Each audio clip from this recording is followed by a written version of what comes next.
Good morning, good morning. I'm Anita from Ocean Coaching for your wave of inspiration and continuing my series of talking to really inspiring ladies who have made the leap from the corporate world. They've gone and set up their own businesses because of tragedy, because of stuff that's happened in their personal lives, and it's kind of given them the push because they need that freedom. They want to go out there and make a difference, but equally they want to work on their own terms and be around to support their families. So today I'm absolutely honoured and privileged and humbled to be chatting with and introducing you to a wonderful lady, Millie Robson, and I'm going to let Millie tell you about her story and why she's doing what she's doing now. It's not just about business for her. She's also setting up an absolutely awesome support network, and I'll let her tell you a little bit more about that. And Marie's got an awesome story, and I'd like to introduce Millie. So Millie, hello, good morning. Hello, good morning, Anita. Nice to see you again. And you. And thank you for that massive, fabulous introduction. I hope I can live up to the expectations. So like I say, in terms of my story, I've always worked in healthcare, and I've always studied further and felt very passionate about learning, and I've always started my career as a care assistant. Ended up at the same care home for 15 years, eventually being the manager of that care home, looking after people with learning disabilities. Had a couple of kids, sort of, as you do, and then things, and all this time I'm still studying, and worked for a company for 6 years, local company, which was, we were very much, again, still in healthcare, but very much around various groups. I don't like using that word, but for funding purposes, that's what we got put into. So I worked very much with people who had mental health problems, people who were elderly. We had veterans, offenders, very much everybody and anybody really. But I was managing projects right across the north, well, County Durham. Managing teams of health trainers, they were called, so they were working to support people with various aspects of their life. Again, studying, got as far as I could really within that organisation. Kind of thought, right, what am I going to do? My kids were getting a little bit older, and I knew I'd sort of come to the end of the road within that organisation, for want of a better word. So I decided to take a year out, which was 2016 going into 2017. So I took a year out because of the qualifications that I already had in leadership management and healthcare and things like that. I was fortunate enough to be able to take a year out of work to study full time to do my business management degree, with a view that I always knew I wanted to end up working for myself, but I was kind of thinking more towards retirement. Really, God, I sound really old talking about retirement already. I'm not, but that was in my mindset. It was, I need a salary, I need to pay bills, I need to look after a family and a home and everything else. I love holidays, so it was a case of, maybe, late 50s, we'll go that way, that I would, be able to work for myself. So that was kind of me planning behind doing the business management.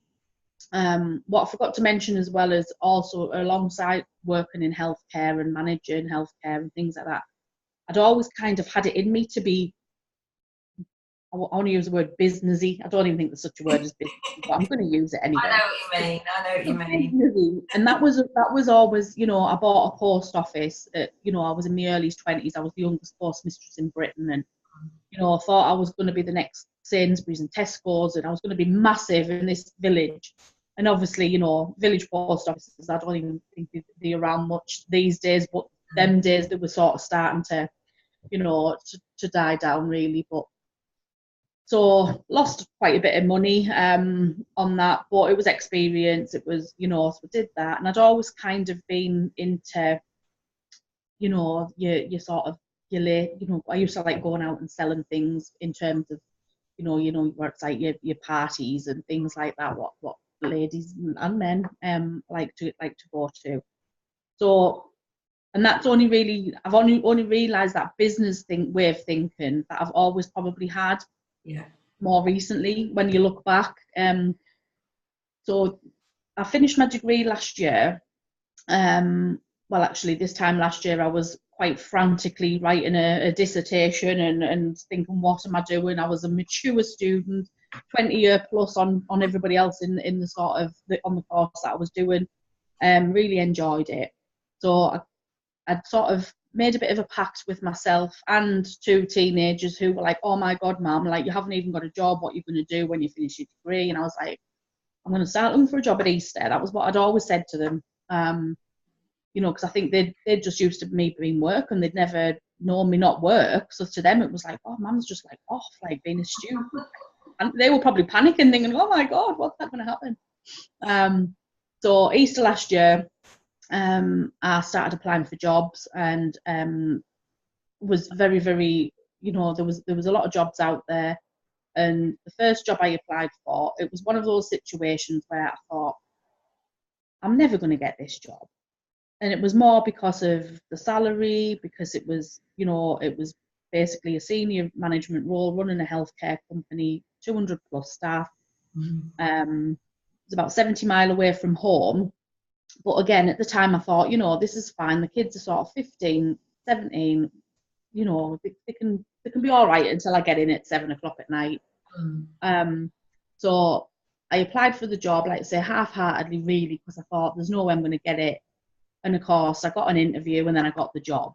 Yeah. So they knew I was still studying and finishing my degree. So, excuse me, I'll just have a little slurp. So then, because I was finishing my degree and I'd had a holiday booked, as you do, it was agreed that I would start on the 15th of May. Yeah. Finished my degree on the 8th of May. 15th of May, I was starting work for the healthcare company up in Newcastle. Was so excited, it was a massive milestone in my own life, not only for professional reasons, but for personal reasons, because what I haven't mentioned, as I've just been talking to you there, was that alongside all of this that I'd always done, I'd always had my own sort of mental health problems. I still take medication today. I'll probably take it for the rest of my life because, it's a chemical imbalance in my brain, and it's, but I'd sort of certainly when I was younger, I'd used alcohol as a bit of a crutch. I was probably what you would call now a functioning alcoholic, really, because I functioned, but and sort of, so again, in the build up to sort of me doing all this studying to better myself and to better my family, I took the decision and I stopped drinking alcohol. So I haven't drank alcohol for nearly 8 years now. So getting this job was literally, it was a accumulation of everything. So it was a lot of emotion attached to it. So I was driving up and, as you do, I had like my new handbag and my new diary, my new pens and everything. Right, I'm going to this fantastic job, and was, everybody was so proud of me, and it was really, really an exciting time. So I was a week into that job. At the first week, I decided I wanted to do the induction, the same as what all healthcare assistants did when they start the organisation, because I felt that was a good starting point to sort of see what everybody was doing. I didn't want to go in as the manager and think, right, this is what we need to do. Yeah. So very much, just dove straight in at the deep end, really, if you like. So I did the week-long induction. And then the following week, the Monday, was kind of my first day in the role, if you like, So I had a great day. It is a little bit of a blur now, which reasons will become apparent in a moment. But it was very much, again, it was just that day, and it was, the day, really. I see myself in that role until I kind of got to, you know, my late 50s when I could eventually work for myself. So, but then my world basically got turned upside down because on the 22nd of May last year, I received a phone call probably about 10:45, and it's a phone call that it'll haunt me for the rest of my life. I'll never ever forget the sirens and the screams and the noise. And it was a telephone call because my daughter had been badly injured at the Ariana Grande concert. Yeah. She sustained, so I had to go to Manchester, and even in the midst of this, I kind of laugh about it now because it just sort of shows what my work ethic is, if you like, when I've looked back on it, because in the midst of everything, me having to just go from the northeast of England to Manchester to locate my daughter. I mean, I'd spoke to her, so I knew she was, you know, conscious and alive, so that was the only thing I'm thankful of, really. But what had sort of happened then was that she always had, and she'll kill me for saying this, but she's always had a little rabbit, what we call Rabbi, since she was little, and he still goes to bed with her. And my first thought when I had to dash off to Manchester was I need to go upstairs and get Rabbi, and I needed to get my work phone, because in my mind I knew that I didn't know nobody's numbers off by heart because I was only a week into the job. So in the midst of all that kind of, and I think I shocked them when I did ring them at sort of 6 o'clock the next morning to say, look, I'm in Manchester and whatever. And it was a case of just turn the phone off, go and speak to your daughter. Go and be with your daughter, sorry.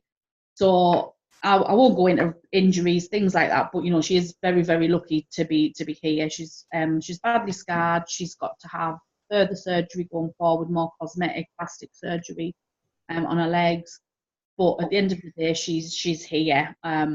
And she was there with her daughter, and she's my daughter. She was there with a friend, and a friend also got sustained injuries. Not as badly injured as what Millie was, but nevertheless, she was injured, and she'd actually went to a different hospital. And so it was, you know, it was a time of turmoil, which, like I say, I can't really remember a great deal about it because I think obviously you know you go into shock and things like that. So Millie spent 2.5 weeks in the Royal Manchester Children's Hospital, and then we came home, and again she's you know, she had the first thing she said when she came out of her operation to get nuts and bolts removed from her legs was, Mum, I still want to do my English exam, because she was put forward to do one of her English exams a year early, and so was Laura. So Millie came out of hospital on the Friday, and the following Monday sat a GCSE English exam a year early. The invigilator, she's on the couch and wrapped up in bandages, and the invigilator's on the chair in the corner of my living room.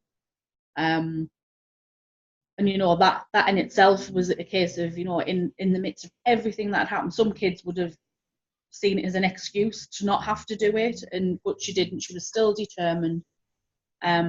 And, you know, we took strength from her. Like, you know, the family is, and they still continue with this day to do that. So we sort of went to, got home, and we had a summer of, you know, lots and lots of appointments and things like that. And we still have, you know, we do still have lots of appointments, but not as many as what we had then. And all the time, and I was still trying to sort of to maintain contact with work, because I felt that's just how I am. That's just, you know, I'm not the type of person to drop everything and just feel sorry for myself, or just, you know, it was just something that I needed to do, because I've always instilled in the kids that you sort of, you work hard. And looking back now, you know, a lot of the conversations that I was having with my manager at the time, when she was like, Marie, will you just, you know, you don't need to contact us. But I think I was sort of just, I don't know, I just felt like I needed to still be in touch. So did a lot of work from home over the summer. Went back to when Millie went back to school in September, and I went back to work in Newcastle. And like I say, it was about a 140 mile round trip. So there were long days. And what I quickly found was that I'd changed as a person. Yeah. Because one, things that probably should have been important weren't important anymore. And I don't mean that in a caring role. I just mean that in probably a people role. That sounds horrible, but in terms of people, I had, a couple of different instances where, there was people complaining that they'd only been given 9 minutes overtime instead of 12 minutes overtime. And yes, in the grand scheme of their life, that was a big thing, and I still managed that and dealt with that and dealt in a professional manner. But in the back of my head all the time, I'm thinking, really, is this the biggest thing in life to worry about? And again, the company I was working for, they were absolutely fantastic in terms of allowing time off for appointments. But again, because of the distance between work and Millie's hospital, local hospital, was 30 mile the opposite direction. It was a full afternoon, full morning, or whatever for appointments, and I just felt torn really in terms of going to work. Some days I was getting there and I'd subconsciously held in every emotion going over a weekend, for instance, and was getting in the car on a Monday. And probably looking back now, wasn't even safe to drive because it was, I was that upset and things like that. But, I did my best, and I kept saying to the managing director of the company at the time, I don't feel like I'm giving you 100%. And she used to say to me, Marie, if this is you not at 100%, I cannot wait to see you at 100%, because I did make changes, and and them changes are still happening now, and I'm still very much in touch with the company. And but what had kind of happened was in November, I've got my son. He was diagnosed with PTSD as a result of everything, because he obviously had the shock, and he'd had to stop his driving lessons, and he was, there was a lot of things happening that I'd kind of not missed, because it's that situation, what's the normal 17-year-old and 15-year-old sort of mood, if you like, and what's something, a little bit more serious. So, I had to take some time off to be with him. And then he got some support, and, he's great as well. So it's not, sorry, he's doing really well as well. But I went up to work one day about a week after Harry had a bit of a meltdown, really. And I went up to work, and I was driving up there, and I was just thinking, this isn't right. I might as well have been getting on a plane and going to the other side of the world for the day, because I just felt that far removed, really, from detached from everything, from the kids and from just everything. And I just thought, this isn't good.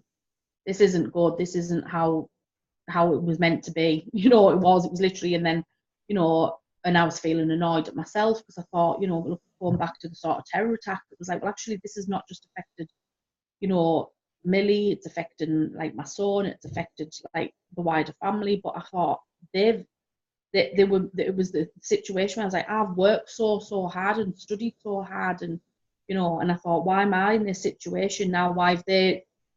It's unscuppled everything, changed our whole life. And I can remember getting upset one day because somebody came out to the house from victim support, and they said, I said, I just want things to be normal. I just want things to go back to normal. And I was told, and I'll never forget it, I was told that I won't get it. You won't go back to normal. You'll just learn to live a new normal. And that was something that really, I couldn't believe it. I was like, what do you mean? You can't say that to me. It's like, looking back now, I know why they've said that. So November, this day, driving up, and I'd like to say a rough week with my son, as well as, the usual sort of upset with Millie and appointments and things. And I'd gone into the office, and I'm a firm believer in your gut instinct, and my gut instinct that day wasn't right. There was just something. I wasn't happy driving up the motorway. I wasn't happy being at work. I wasn't my gut instinct was just telling me this is wrong. This is wrong. This is not a good place to be. And lo and behold, about 15, 20 minutes in getting into the office, I got a phone call from the school. And the phone call was basically saying that Millie, she couldn't breathe. She was having a first panic attack, really, which we later found out. And I just thought, I'm on my way. And school knew where I was working. I'm on my way. And lo and behold, I was on my way, but there'd been an accident on the A1 that day, and it took me a journey that would take an hour. It took me nearly 3.5 hours to get back to the school. And all this time, I'm thinking, my daughter was in school, couldn't breathe, was just wanting me, was, having this panic attack. The school was sort of liaising with me to let me know what was happening, where I was at. And I just felt absolutely horrendous. It was just, if I could have ran, I would have ran the 70 mile to get to her.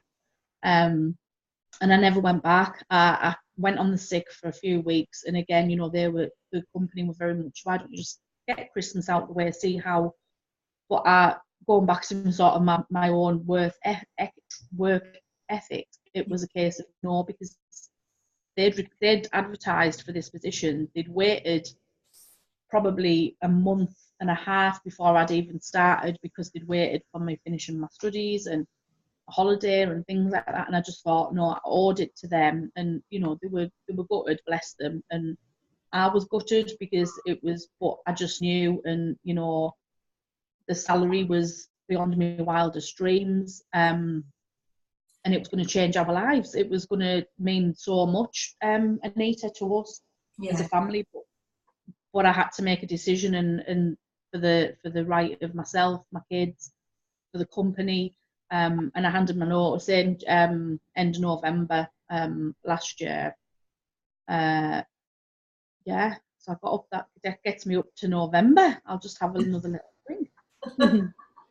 It's amazing how all of these life-changing events can really, if anyone, I've had life-changing events. Most of the ladies that I'm talking to have had massive life-changing events. And especially for a woman, there's an element of losing control, and the element of you can't control the situation, you can't control what's happening, especially when it's your children. And that is just, for a mum, that in itself is so hard to grasp. And when you think, you go back to May, with the Manchester terror attack, we've all, I know I've spoken to you before this recording, but everyone else out there that wasn't affected by it, as in having a child that was at that concert, we all have empathy. We all feel absolutely crap that this is happening in our society in this day and age. And equally, that it happened to a load of children. But for you, your child was involved in that, and she's an absolute inspiration, because she then sat her GCSE English exam a year early, and she's getting better, she's recovering, and she's healing. But I think what people need to realise is, as you've touched on, this affected absolutely everybody. It's affected your son, it's affected you, and not just from a health and mental well-being point of view, that your family have been involved in that, but equally you worked really, really hard to get to the position you were in with your career, and it was kind of your time to go out and shine. But that has absolutely put pay to all of that, and it's not your daughter's fault, good God. What I mean is the fault of the circumstances and the situation that she was in has kind of changed your life beyond recognition for forever. Yeah, totally. And I think it's the other things that people, and I've been sort of, guilty of this myself in the past. You see things in the news, and you do, like you say, you have empathy, and you just think, oh God, that's horrendous. But as things die down, or as something else happens, what people don't realise, and like I say, I've never realised, is everything else that goes with it, and that affects not you know, like I say, not just the person who's been involved, but everybody around them, you know, the schools, the friends, everything. And I think, you know, and what ended up happening was, obviously I left work, and because what was happening as well was when I and again, it's only looking back that I think, you know, how I was even functioning, because I was absolutely worn out. I was, you know, Millie still to this day, touch wood, you know, it's only every couple of weeks she has a really, really bad couple of days and nights. So, you know, I'm in a bed with her, and you know, she just wants to be with me. And it's that, and I was absolutely worn out. It was just, you know, it was ridiculous, really, looking back. But after a sort of couple of weeks, well, even I was on the sick, and then rather than putting another sick note in, that was when I'd handed my notice in at the end of November. And you know, and I mean, it's being publicised in the media and things like that anyway, but because of the Manchester fund, there was a fund that from the concert that Ariana did, you know, we were given some money, which, you know, at the end of the day, it was a year's salary, which sounds a lot of money, but it's, you know, when you look at everything that's you've got to pay for, and you've got to, you know, it's not, and to be fair, it isn't even about the money, because I wasn't even applying for the money. It was Greater Manchester Police family liaison officers who were literally, you know, they were saying you must, because that, to me, it was people who, you know, there was people who need to make adaptations at home, for instance, because they haven't got a downstairs toilet because of the injuries. So to me, there was people more needy of that money, if that makes sense. But that being said, having that money made sort of Christmas a little bit better, because at the end of the day, I wasn't thinking I've handed my notice in and I'm not getting paid at the end of November and December and January, and so, you know, I'm not going to be ignorant to that and either. But that's not Marie. That's not what I'm about. So it was a case of, right, what am I going to do? So the only thing that I could kind of think of was that I needed the flexibility to be able to not only go to the appointments with Millie, but, you know, I have appointments myself, sort of, you know, counselling appointments, things like that. And so I needed that. I needed the flexibility to be able to drop everything and to be near her if I needed to go and pick up from school. If she'd had a bad day and I was a little bit tired and she wanted to be at home, I needed that flexibility. I thought, there's not going to be many places where I can go to and say, this is what I need, and then will you still give me, you know, this fantastic salary because I've got all these qualifications. So it was, I thought, right, well, I'll just have to work for myself. So I took the decision to start up a business consultancy last year. I had done some little bits in the past, sort of associate work for other people, and thought, well, you know, it's flexible. I can, you know, be freelance. I can, you know, pick and choose work, sort of thing. But then in the back of my mind, because of personal circumstances and because of how Millie was dealing with things, you know, she wasn't really engaging with the traditional mental health teams, the CAMs and psychologists and things like that. And I'm not saying she never will, you know, I can't say that, but for Millie, some of the days that she had an appointment coming up, it was more detrimental because she was having a good day. So then it was a case of, well, actually, am I going to make her go to be upset, you know, any further than she needs to be, to go and sit in Millie's words, you know, Mama, I don't want to go and sit in a room with 2 chairs, a little table, a box of tissues, and a lady who hasn't even heard of Ariana Grande. And that's, you know, coming from a 15-year-old, and, you know, you do, and don't get us wrong, the services, they're absolutely fantastic, but she got more from, you know, there's been a lot of friendships made, not only for the kids, but for us as parents who've had, you know, kids who were in hospital together and things like that. And she was getting more out of, believe it or not, well, we're going back to Manchester. We've got such a connection with Manchester now. It's unbelievable.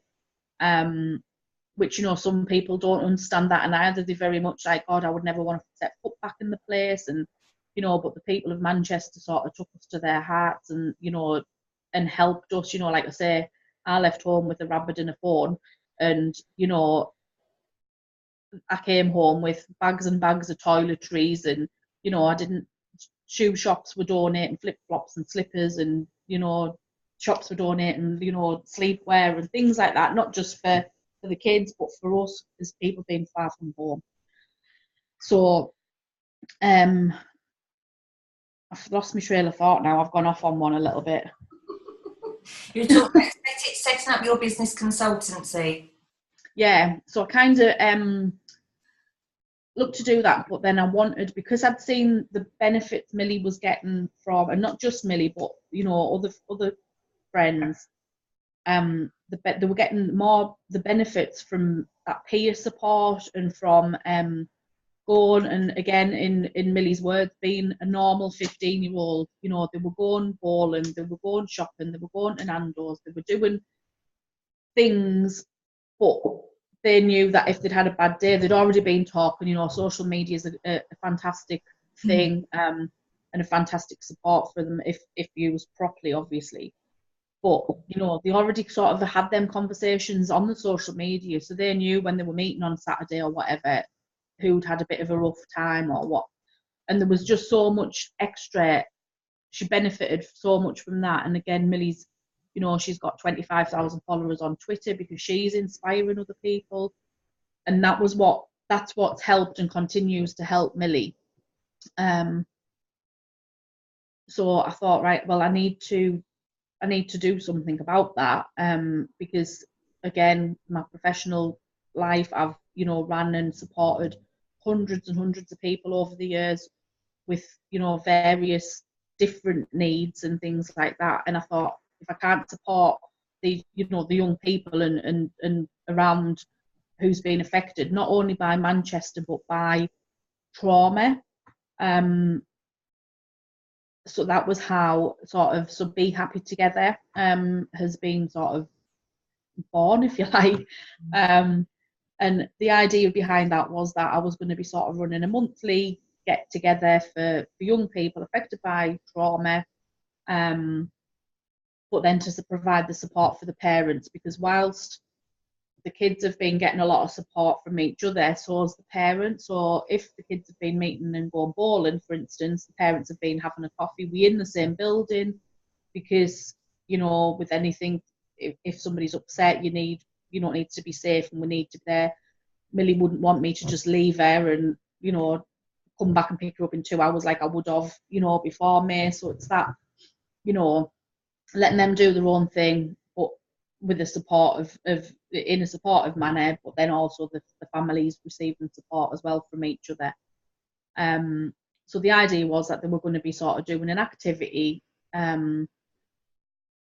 once a month, say, and then support was going to be made. It was going to be very much more, I don't even want to say the word youth club, but that was kind of the model that I'd sort of thought, if you look at that, but quite inclusive, if you like, for the kids. But then that changed quite quickly. So then what ended up happening is, so the business consultancy side of things has kind of went to the side, because Be Happy Together is kind of just like, I'm not even going to say blew up, because that's not really appropriate, but it's literally it's gone a bit mad, but in a good way, isn't it? It's grown. It's going to be huge. It is going to be huge, and what I'm really, because I think for me, what I didn't want to come across was a mum of somebody who's been affected in the Manchester terror bombings, who's now great, that our family's fantastic, and we're going to set up this support network, and and some people, there is people out there that will be thinking, well, you're making money off it and you're this, that and the other. I ain't making money. I ain't made any money since November when I got my last sick pay. A lot of the money that we're using is from the Manchester Fund, and that's our family money. We know we don't have to do that, but that's what we want to do, to give something back. That being said, because of how huge it's grown quite quickly, I'm in a position where I've got volunteers coming this week that are getting signed up, because I'm a there's only me at the minute, so it's a case of I'm trying to network, trying to promote things, trying to look for fundraising ideas, trying to do the marketing, the IT, the cleaning the office, and like everything. And I've just thought, I can't, I've got a launch booked for the 30th of May, which is going to be at a local, it's an activity centre, but it's got like trampolines and climbing walls and things like that. So, we've got that booked for the 30th of May, but then I've got companies coming in to do arts and crafts, and this is all local to, it's in our hometown, because what I don't want going forward is Be Happy Together for people just to associate it with Manchester, because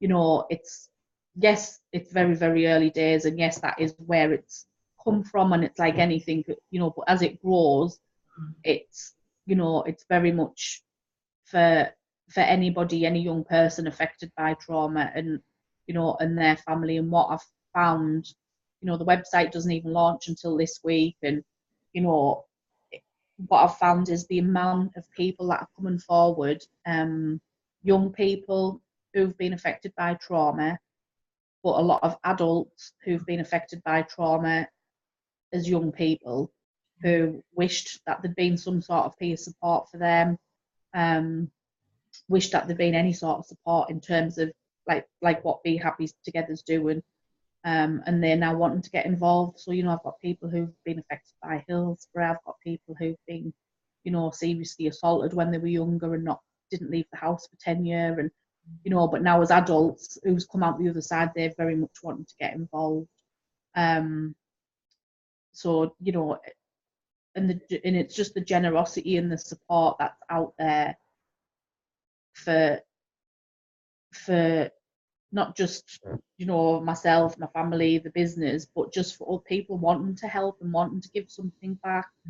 And I think on a personal level, what that's been able to do is show my family, my kids, that who are probably the most vulnerable they'll ever be in their life. Not only the fact because they're leaving school and college and and doing things like that, but because of what's happened. And I think it's been able to show them as well that, one, yes, we don't sit at home feeling sorry for ourselves. I could have just thought, right, well, I'm going to have to go on benefit to something because I need to be at home. But one, that wouldn't have done, that's not me, that's not what I'm about. It wouldn't have done my kids any good, because, the routines wouldn't have been there. We need the routines, and, that's a big part of recovery and getting back to our new normal and things like that. But we also wouldn't have had, it wouldn't have done me any good. I would have been, like I've said before, my mental health and things like that, I have to, protect that as well. Hence why I've got an office, because I couldn't just be at home working. I've had to sort of, and get the offices, half a mile away from home and half a mile away from school and things. But what it's also done, and which is for me, it's the main point of everything at this moment, it's being able to show my kids and other kids and other people in the world that actually there is more good people out there than there is bad. There really, really is. And it's just,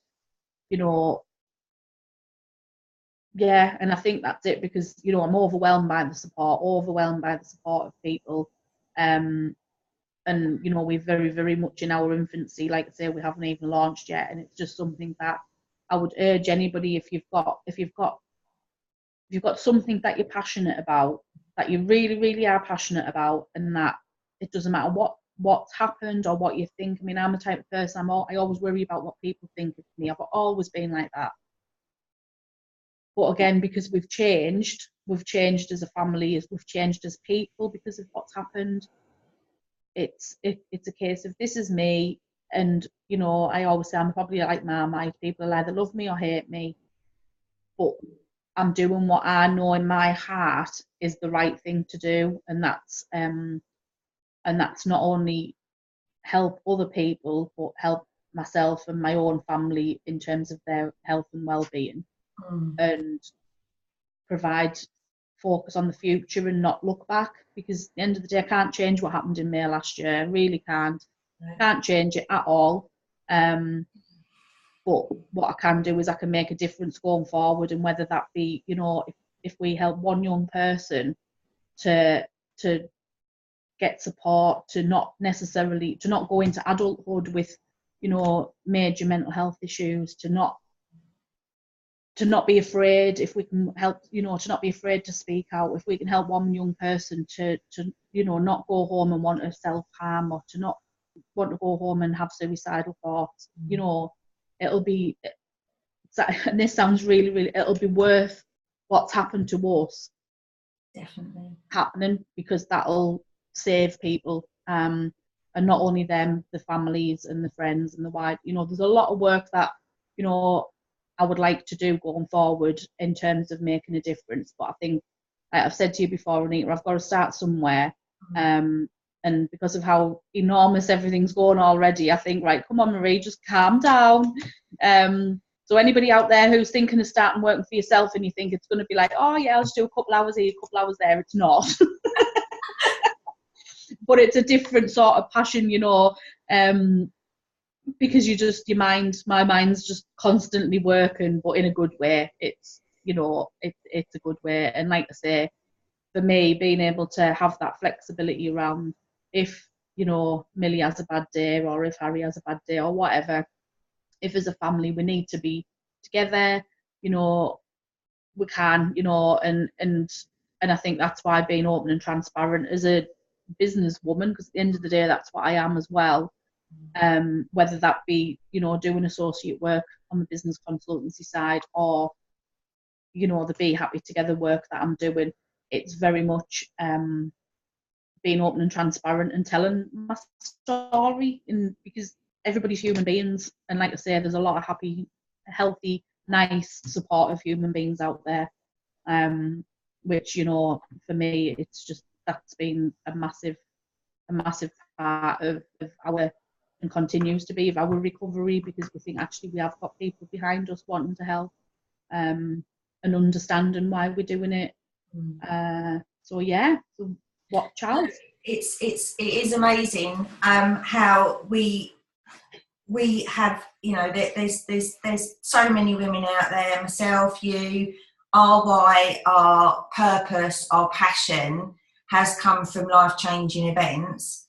But equally, I think, and, you know, even almost a year on, you can see that through something that is just unthinkable that happened in May last year in Manchester, has given you opportunity now to make a difference. And as you said, you know, you kind of went along that you were going to set up your business consultancy, and that kind of was going to be it. But because of everything that you've started doing, and realising that you're right, you're absolutely right. Young people need peer support. They need, it shouldn't just be about traditional counselling methods, because sometimes that doesn't work. And I know that from my own experience with my own daughter, who has, we've spoken about, you know, that's got learning needs, and, you know, she's had some sort of deep-seated stuff going on for her, which I won't go into today. But, you know, the traditional methods of counselling, or equally, there's the long wait to get any support or get any help. And as Millie said, you know, young people, they're going to find it really hard to open up and to heal and deal with their stuff if they're just sat in a room with two chairs, a table and a box of tissues, because it shouldn't be like that for young people. And equally, sometimes they don't even need to talk to, you know, a trained counsellor or a therapist. Sometimes they can heal and they can help themselves and one another just by having that peer support and just by chatting. And one of the biggest things that I've found recently with young people, mental health wise, is loneliness, because of the way that the world is now. You know, they're all sort of sat in front of their phones or social media, and it's having that connection outside of being sat with an electronic gadget talking to, you know, people online. And I think you've clearly, and you can hear it in your voice, and I think it's just blooming amazing. As you said, you could have given up last year. You could have thought, that's it. I've had enough. I'm just going to be a mum, and I'm just going to be around for my kids, and that's it. But you've turned what's happened to you really, really just, I don't even think tragic circumstances or life-changing circumstances are a big enough explanation for what, I don't think we're never going to be able to explain what happened last year or understand it. But you've kind of turned that into this passion for helping other people. And, you know, considering we only spoke a couple of weeks ago, and Be Happy Together is just going to be absolutely massive. It's going to be huge. And you've kind of set the foundations there for something amazing. And I'm behind you, you know that, 100%. And I can't wait to see this awesomeness that you're going to do. And you're right, you have to, for any ladies that are watching and listening, you know, if you've got a burning desire or a passion or an idea, whether that's for business or to make a difference, you've just got to get out there and just do it. And you're right, you know, we're all Marmite. People like what we do, they don't like what we do. They like us, they don't like us. And, you know, that whole worrying about what people think, I think if anything you know, gone through in the last year, it's kind of fingers up to them. You know, you've got to go out there, shine your light. And if they don't like it, that's their problem, not yours, you know. Just keep doing what you're doing, because it's awesome and it's amazing, you know. Thank you. And I think one of the things that I just wanted to say as well, because obviously, you know, like say, we'll get people that'll pick up on things, but I think one thing that I need to be clear around is in terms of the peer support, that again, using my sort of professional experience of projects that I've run in the past, you know, we're all that, you know, we're not going to be a traditional therapy. Yeah. I've very much got the support of you know, local counsellors and therapists. So they're there because what I'm mindful of is making sure that the people providing the peer support are receiving support, because we don't want to have a detrimental effect on their mental health and well-being. Yeah, exactly. That's very much going forward how Be Happy Together will be. It'll be very much, you know, and it's, you know, about me being looked after, as well as if I'm not right, then, you know, my family's not right, and then Be Happy Together won't be right, you know. So it's very much, you know, that I wanted to get that out there, that, you know, for all, you know, these young people, they're not going to think that they're having therapy, but, you know, we've got pets coming, we've got arts and crafts, we just won't have the word therapy in there. It'll just be happy together, and we're going to be bowling, we're going to be painting, we're going to be having fun. And the therapy world is changing, and it is changing so much. So, you know, you can have, and I'm sure there's going to be absolutely loads of counsellors and therapists out there that watch this, that want to get involved and help and support you. So there are going to be young people that will need the traditional CBT type therapy and traditional counselling, but equally there's going to be young people that might benefit more from like art therapy, you know, benefit more from even sort of, you know, meditation and mindfulness, and you know, and coaching as well, you know, and how to deal with anxiety and rebuilding confidence, because confidence in young people's just absolutely at an all-time low. It's crazy. And you know, if anything, what you've kind of done with me recently since getting to know you is lit my little tiny fire and my little burning passion to make a difference when it comes to building confidence in young people as well. So, you know, I think that's really, really important.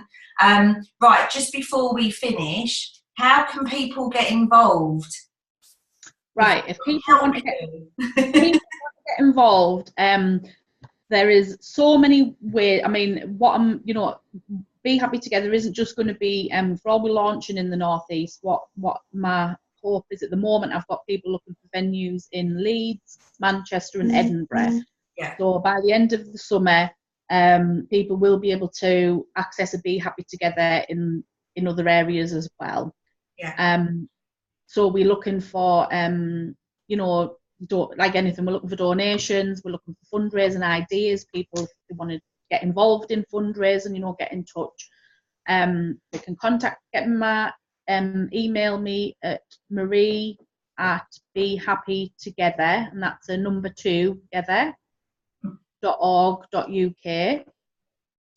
and the website, which will be www.behappy2together.org.uk, which will hopefully be launched this week. So just keep, and then there'll be links to different things on there, and I will be sort of keeping that updated.